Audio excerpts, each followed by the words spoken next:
Bien, bonjour, bienvenue. Donc pour aujourd'hui, on va parler de la notion de champ magnétique. C'est une notion qu'on a déjà rencontrée un petit peu dans le chapitre sur la trajectoire d'une particule.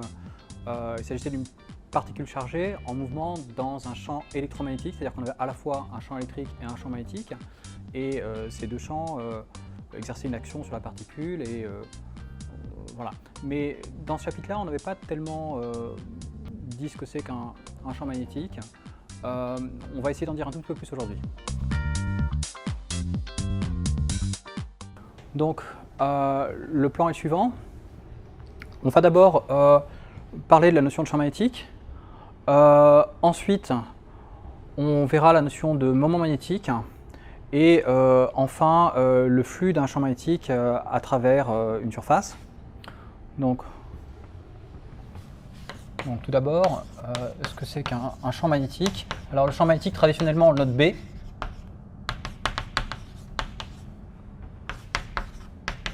Donc je dirais aussi le champ B.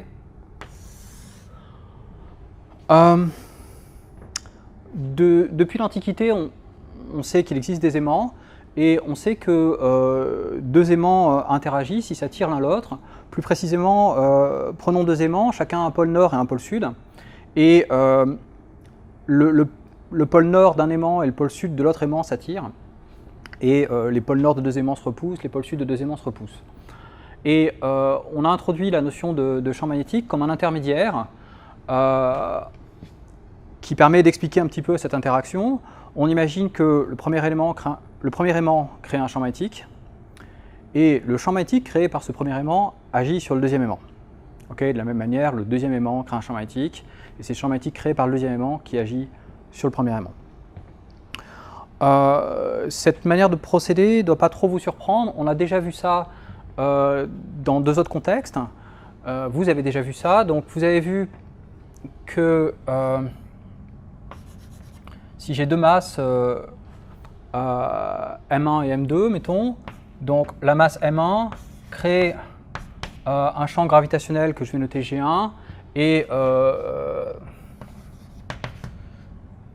ce champ gravitationnel G1, il agit sur la masse M2. Okay, de la même manière, M2 crée un champ G2 qui agit sur M1. Vous avez vu aussi que si on a une charge électrique, j'ai une charge électrique Q1, ça crée un champ électrique E1, et ce champ électrique E1 agit sur une charge Q2. Okay, donc, on a introduit la notion de champ gravitationnel comme un intermédiaire qui permet un peu d'expliquer comment les masses s'attirent par l'attraction gravitationnelle.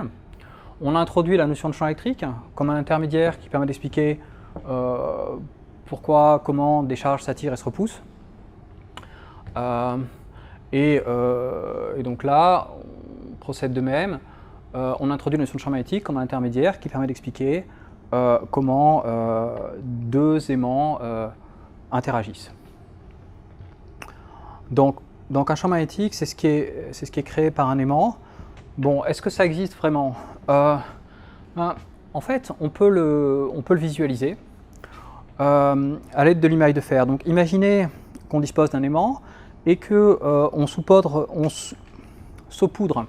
la table de l'émail de fer, c'est-à-dire de petits bâtonnets de fer.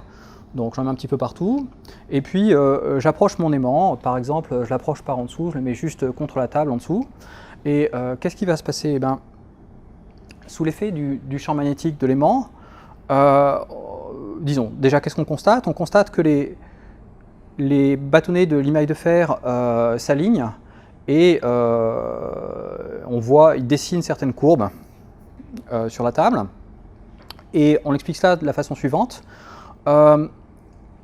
L'aimant crée un certain champ magnétique. Sous l'effet de ce champ magnétique, il se passe deux choses. Tout d'abord, les petits bâtonnets de fer s'aimantent, ils deviennent aimantés, et on peut le constater ensuite, d'une part. Et d'autre part, une fois qu'ils sont aimantés, ils vont subir l'action du champ magnétique, et ils vont tourner pour s'aligner avec le champ magnétique, et s'aligner dans un certain sens. Le pôle nord et le pôle sud sont à des endroits bien précis. Ok. Et donc ça dessine comme ça des lignes qu'on appelle les lignes de champ du champ magnétique. Donc peut-être qu'on peut faire un petit schéma des lignes de champ Donc si on fait ça avec un aimant droit, donc avec un pôle nord ici et un pôle sud là, ce qu'on va constater, c'est que la limaille de fer s'oriente selon ces lignes comme ça, qui sont des lignes fermées qui vont, comme celle-ci, du pôle nord jusqu'au pôle sud. Elles partent d'un point de l'aimant et elles se referment sur un autre point de l'aimant. Et on interprète, donc la limaille de fer permet de voir les lignes de champ concrètement, et on interprète ça de la manière suivante. En fait, donc si je trace les lignes maintenant, en chaque point d'une telle ligne, j'ai un vecteur champ magnétique B qui est tangent à la ligne.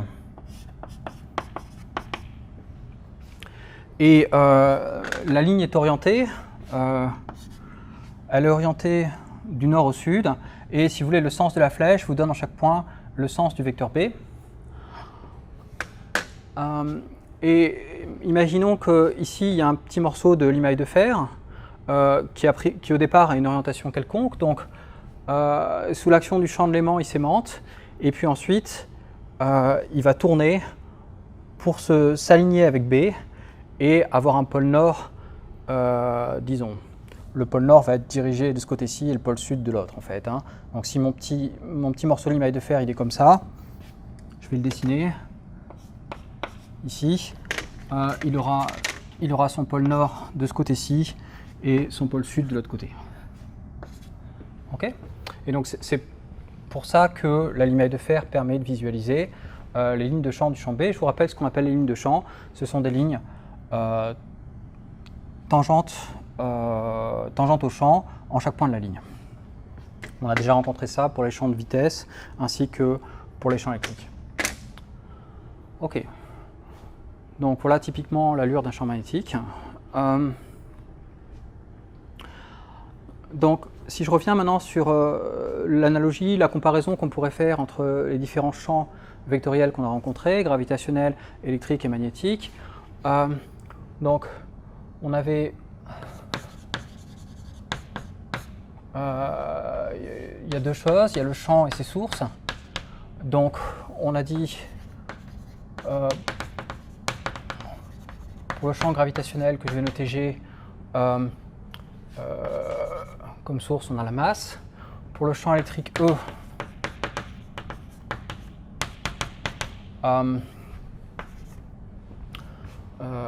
le champ E est créé par les charges, et le champ magnétique qu'on note B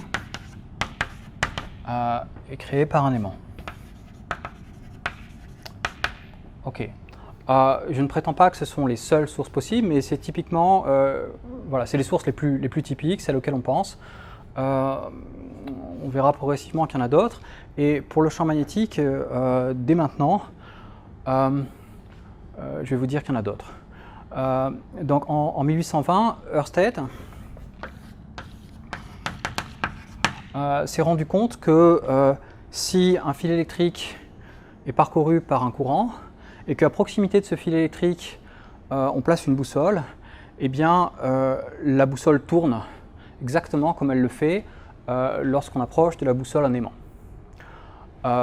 Et on interprète ceci de la façon suivante.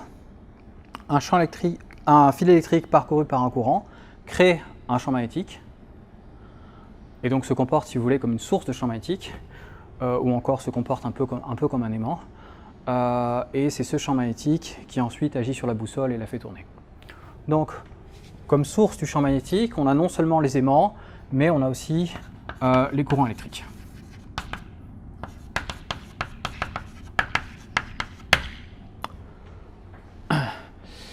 Et considérons par exemple une boucle de courant, c'est-à-dire on a un circuit électrique qui est fermé, okay, et qui a la forme d'une boucle, et dessinons l'allure du champ magnétique créé par cette boucle.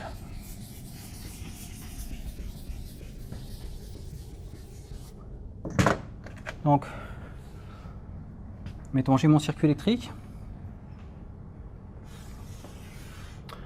On va dire que cette extrémité-ci, enfin cette partie-ci du circuit vient vers nous et que celle-là, au contraire, est plus loin de nous.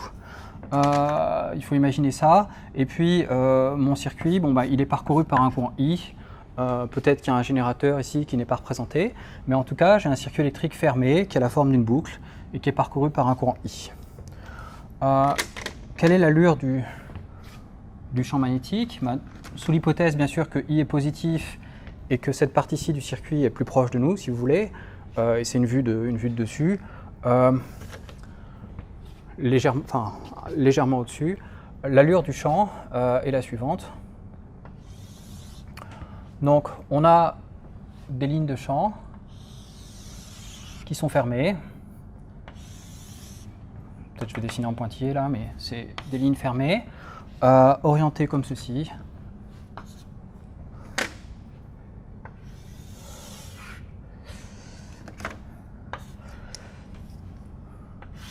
Etc.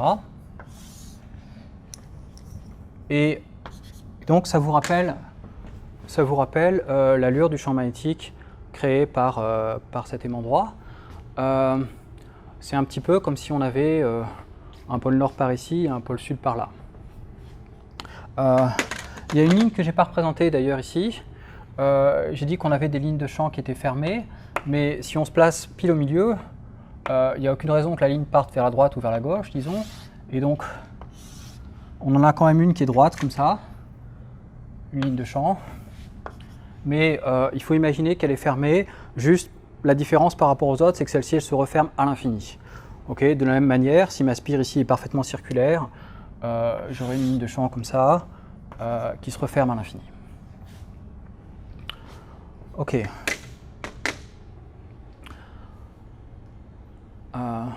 Donc voilà pour les lignes de champ créées par une spire. Parfois on considère non pas une spire mais un empilement de spires, ce qu'on appelle une bobine. Donc le champ créé par une bobine, je vais le dessiner un petit peu plus petit. Qu'est-ce qu'on a?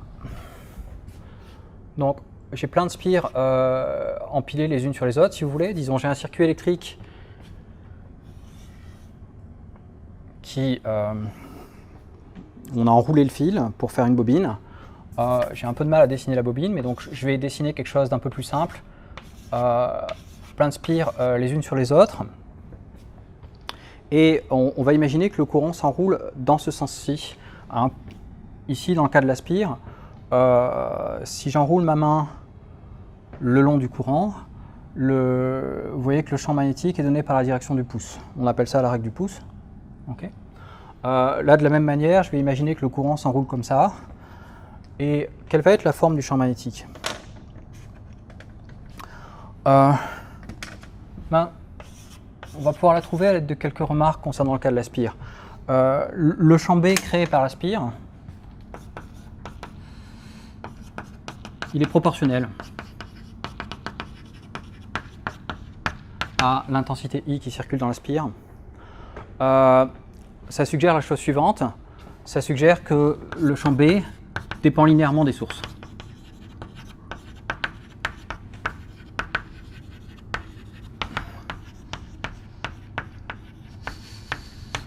Bon, là encore, c'est pas trop surprenant et c'est plausible parce que c'est ce qui se passait pour le champ gravitationnel, ça dépend linéairement des sources. C'est ce qui se passait pour le champ électrique, ça dépend linéairement des sources. Donc on est prêt à croire que le champ B dépend linéairement des sources et on va l'admettre. Et du coup, on peut avoir une idée de quel est le champ créé par une bobine. Une bobine, on peut considérer, donc avec ce fil qui s'entoure comme ça, on peut considérer que c'est un empilement de spires. Et puisque le champ dépend linéairement des sources, finalement, le champ B créé par la bobine, ça va être la somme de tous les champs B créés par les sources. Okay. Là, j'ai dessiné ma bobine de façon assez éclatée, mais en réalité, il faut vraiment imaginer que les spires sont entassées les unes sur les autres, d'accord, de façon très serrée. Et donc, elles ne sont pas tout à fait toutes au même endroit, mais presque. Ça va beaucoup renforcer ce champ-là. Donc, si jamais la bobine était assez plate et avait une forme qui ressemble à une spire, finalement, avoir plusieurs spires, avoir grand N spires, c'est un petit peu comme multiplier I par grand N. Au contraire, si la bobine est plutôt longue, donc dessinons une bobine longue, etc.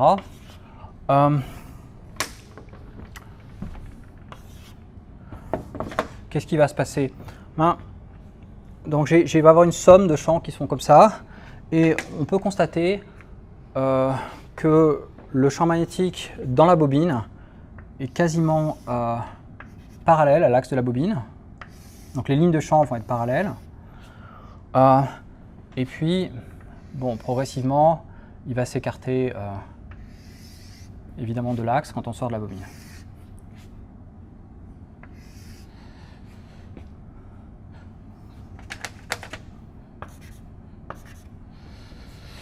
Ok, donc une bobine longue comme ça, on appelle ça un solénoïde. Dans un solénoïde, on peut considérer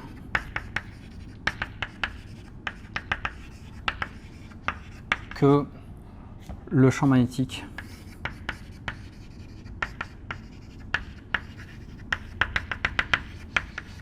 est uniforme à l'intérieur de la bobine. Dans un solénoïde, on peut considérer que le champ magnétique est uniforme à l'intérieur. Donc, qu'est-ce que j'appelle l'intérieur? C'est cette région-ci qui est comprise entre les spires, d'accord, ce volume-là. Le champ magnétique est uniforme à l'intérieur et on peut même dire combien il vaut. Ce champ magnétique, il a une expression qui est mu0 fois n fois i. Alors pour l'instant, la chose principale, c'est que c'est proportionnel à i, comme on avait dit, hein, c'est le champ B dépend linéairement des sources. Mu0, c'est une constante fondamentale, j'en dirai un mot tout à l'heure. Et n,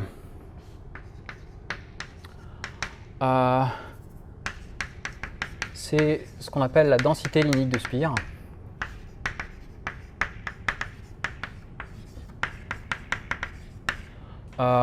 C'est le nombre de spires par unité de longueur.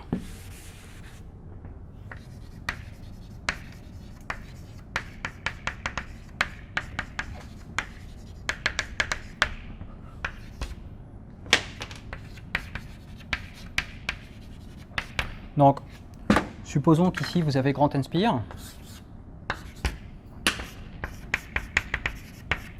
Et supposons aussi que cette longueur-là,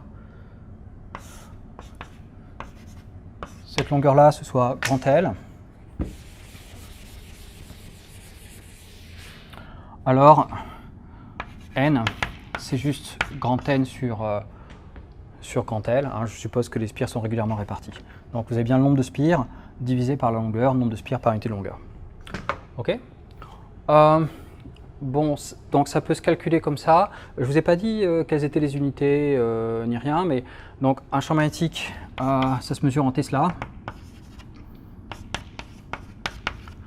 Donc ça c'est notre grand T, Tesla.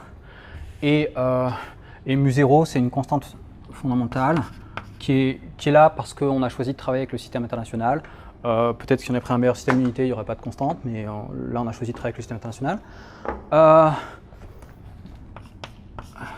C'est une constante qui vaut 4π10-7 unité SI, ou plus précisément Henry mètre-1. Donc les Henry que vous avez rencontrés en électricité pour l'inductance d'une bobine justement. Et ok, 4π10-7 Henry mètre-1. Et mu0, ça s'appelle la perméabilité magnétique du vide.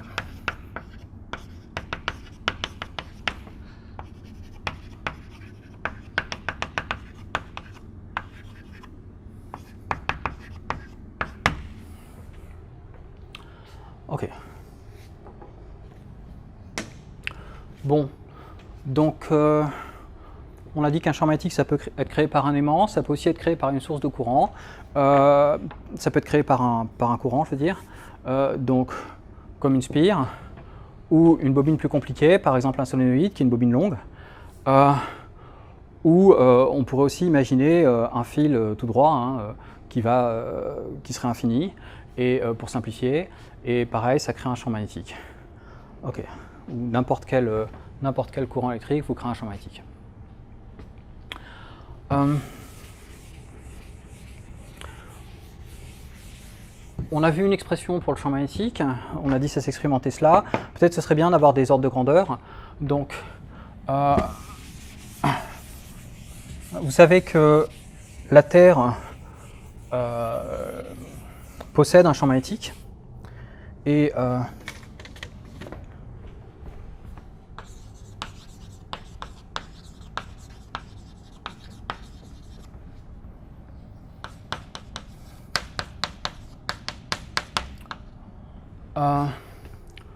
donc, la composante horizontale du champ magnétique terrestre, c'est celle qui vous intéresse en général quand vous utilisez une boussole, parce que vous allez placer votre boussole horizontalement. Bien sûr, elle dépend certainement de où on se situe à la surface de la Terre, mais disons à nos latitudes, et puis de toute façon, l'ordre de grandeur, il ne change pas tellement. À nos latitudes, donc B, terrestre, horizontale, en norme, c'est de l'ordre de 2-10-5 Tesla. Et si vous voulez tout le champ, pas juste sa composante horizontale, pareil, on va dire à nos latitudes, c'est de l'ordre de 5-10-5 Tesla. Ok.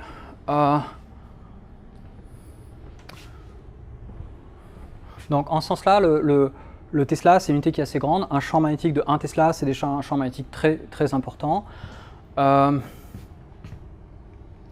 Par exemple, des machines qui utilisent des champs magnétiques très importants, difficiles à fabriquer. Vous avez les machines pour faire une IRM, imagerie par résonance magnétique. Et donc pour une IRM, le champ B, ça dépend évidemment des machines, mais si on veut donner un ordre de grandeur, on peut prendre 3 Tesla. Pour un autre exemple de champ magnétique très intense, disons pour l'accélérateur de particules le plus moderne qui est en service, le LHC au CERN à Genève, on a notamment des aimants dipolaires avec des champs magnétiques qui créent des champs magnétiques de 8 Tesla. Et si c'est 8 Tesla et pas plus, c'est parce qu'on n'a pas réussi à faire mieux. Je crois qu'initialement, ils auraient aimé des champs de 10 Tesla, mais ils ont dû se restreindre à 8 Tesla pour l'instant.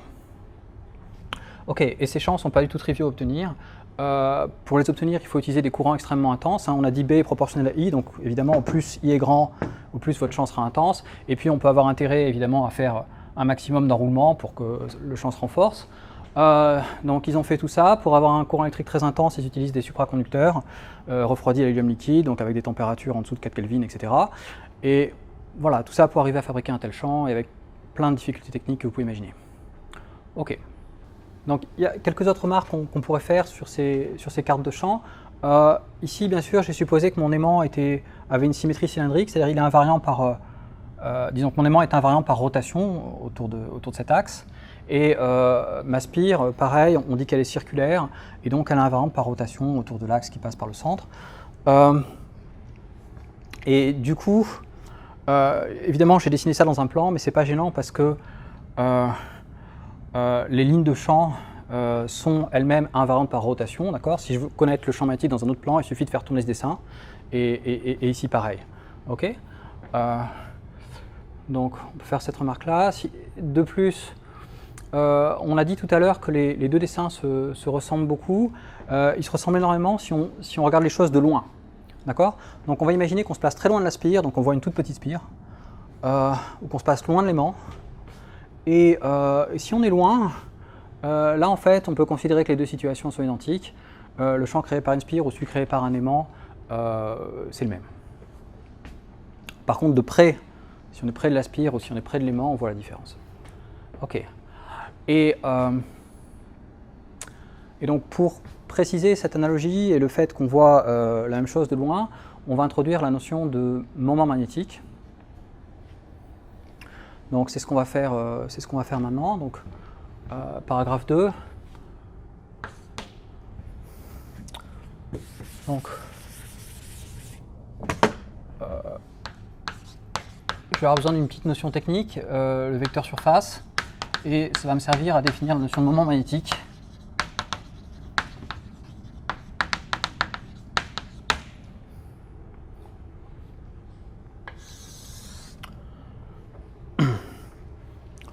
Donc commençons par le vecteur surface. Pour simplifier, considérons une surface plane. C'est le seul cas qui nous intéresse pour cette année. Donc j'ai une surface de forme quelconque, mais elle est incluse dans un plan. Une surface S. Cette surface est incluse dans un plan, et puis j'ai choisi un vecteur unitaire normal au plan. Je vais appeler N. Et ce qu'on appelle le vecteur surface,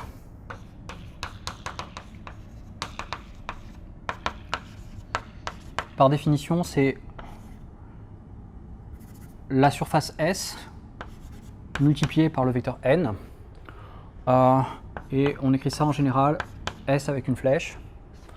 Donc c'est un vecteur dont la norme est la surface. Et ce vecteur, évidemment, il a non seulement une norme, une direction, mais il a un sens. Ce sens, on considère que ça définit une orientation de la surface. Donc le sens de N définit une orientation de la surface.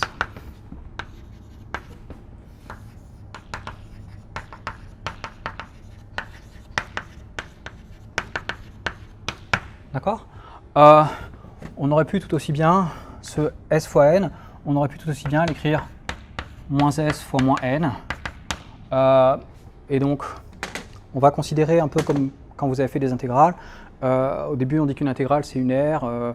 On vous présente que des cas où une intégrale est positive et on peut l'interpréter comme une R. Et puis ensuite, on a des intégrales qui sont négatives et on parle de la notion d'R algébrique. Et là, de la même manière, je pourrais tout à fait,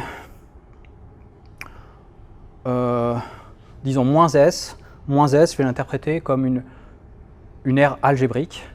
Et ce vecteur surface, il s'écrit aussi moins S fois le vecteur moins N. Okay. Donc pour une surface orientée, une fois qu'on a choisi une orientation, on peut parler d'aire algébrique plutôt que d'aire tout court. Alors il y a une manière de généraliser ça pour des surfaces qui ne seraient pas planes, mais pour cette année, ça ne nous concernera pas tellement, donc je ne vais pas en parler. On va définir ensuite le moment magnétique. Donc,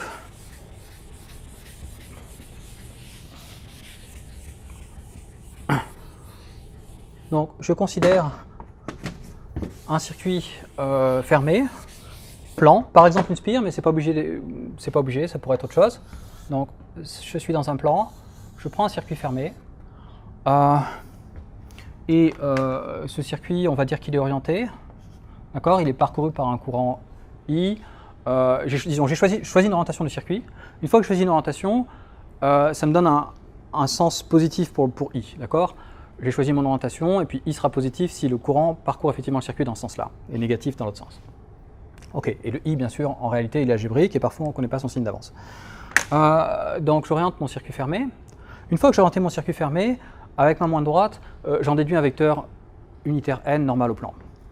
Il suffit d'enrouler la main le long du circuit et le pouce de la main droite vous donne l'orientation du plan. Il vous donne un vecteur N comme ça. Et donc si je m'intéresse à la surface ici là, qui est encerclée, si vous voulez, par le circuit, c'est une surface orientée. Et donc je peux définir son vecteur surface. Ok. Et ce qu'on appelle le moment magnétique.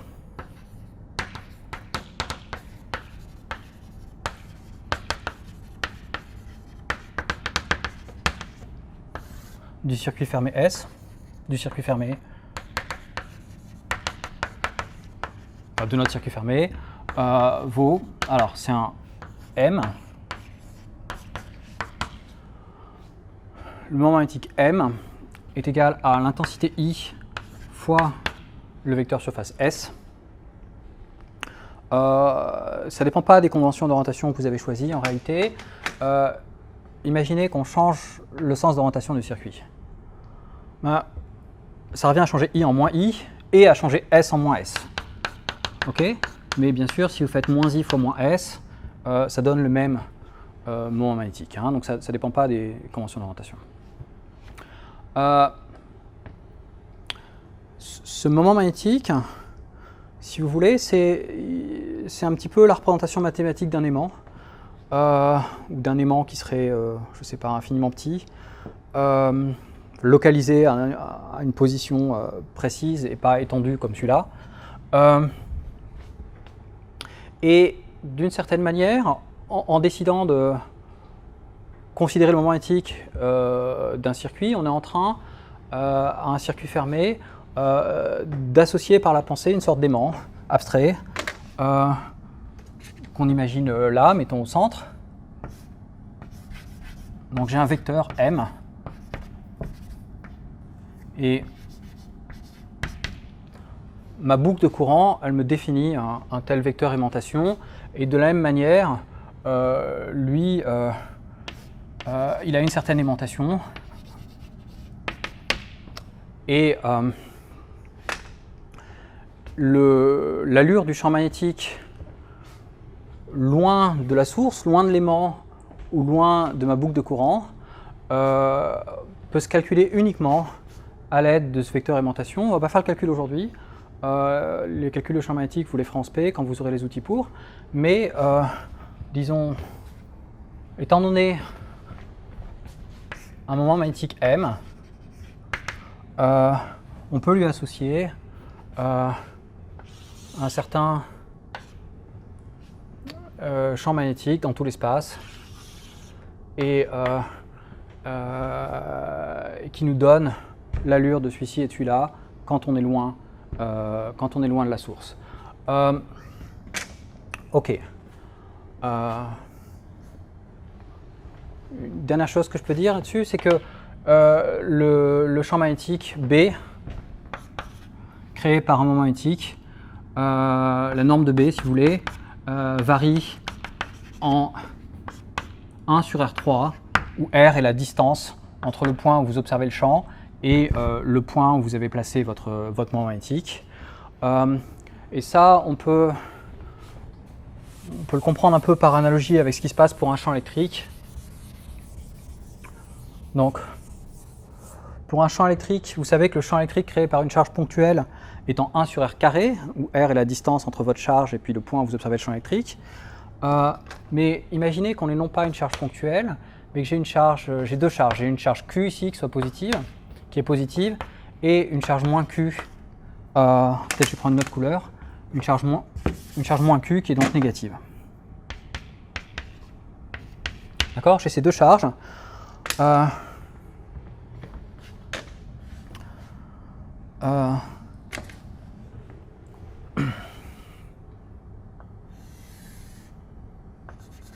Mettons que ce point-ci, je l'appelle P comme plus, et celui-là, je l'appelle M comme moins. À ces deux charges, on peut associer un vecteur qu'on appelle vecteur dipôle électrique, qui est égal à Q fois le vecteur MP. Et un tel dipôle électrique, on sait, disons, le champ électrique loin des charges ne dépend pas vraiment de P, M et Q, il dépend seulement du vecteur dipôle électrique. Et ce dipôle électrique crée un champ E en 1 sur R cube.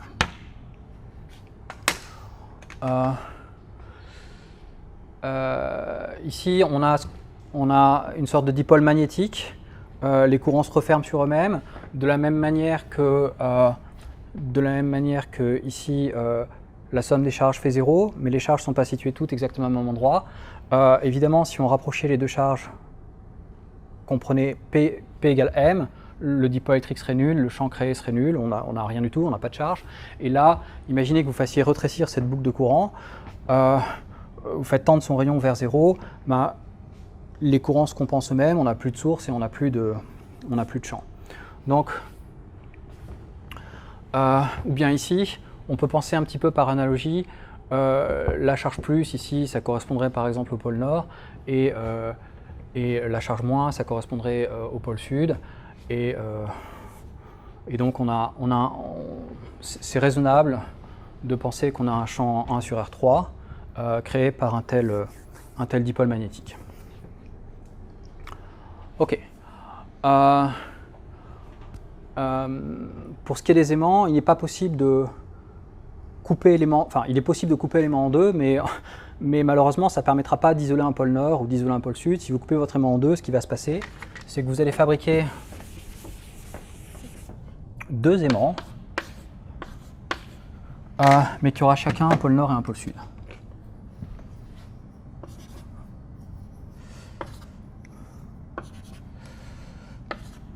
Ok.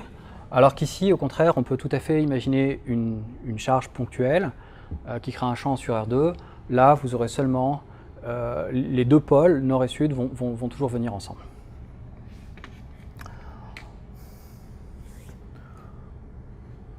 Ok. Enfin, dernière chose, on va maintenant parler du flux du champ magnétique. Donc, on va chercher à mesurer en quelque sorte la quantité de champ magnétique qui passe à travers une surface. Donc, considérons par exemple une surface, mettons ici, et donc on voit bien que le champ magnétique vient percer cette surface, d'accord ?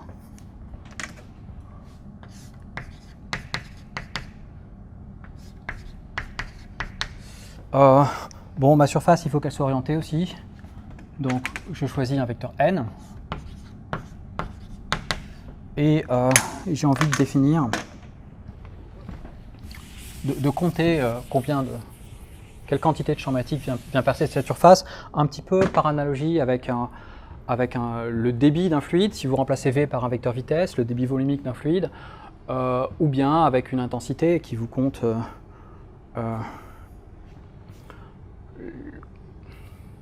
quelle est la quantité de courant volumique en fait qui vient percer cette surface, quel est le flux du courant volumique à travers cette surface. Donc, paragraphe 3, le flux du champ magnétique. Bon, dans le cas d'une surface plane, donc le flux phi d'un champ B à travers la surface orientée S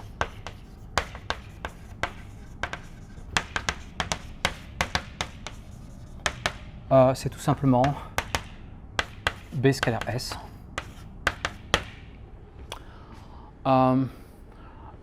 Si B, donc c'est ça, si B est uniforme sur toute la surface,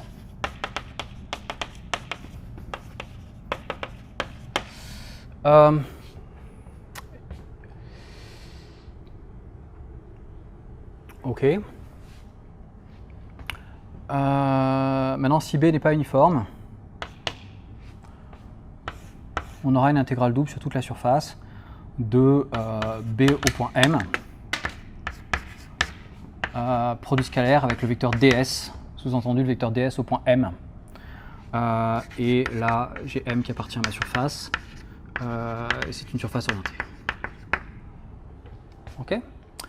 Et voilà, donc c'est un petit peu analogue, hein, comme on a dit, à une intensité ou à un débit volumique. Donc c'est une notion dont on ne se sert pas aujourd'hui dans cette vidéo, mais qui sera très utile pour les vidéos suivantes, donc il faudra la retenir. Voilà, merci et puis à bientôt.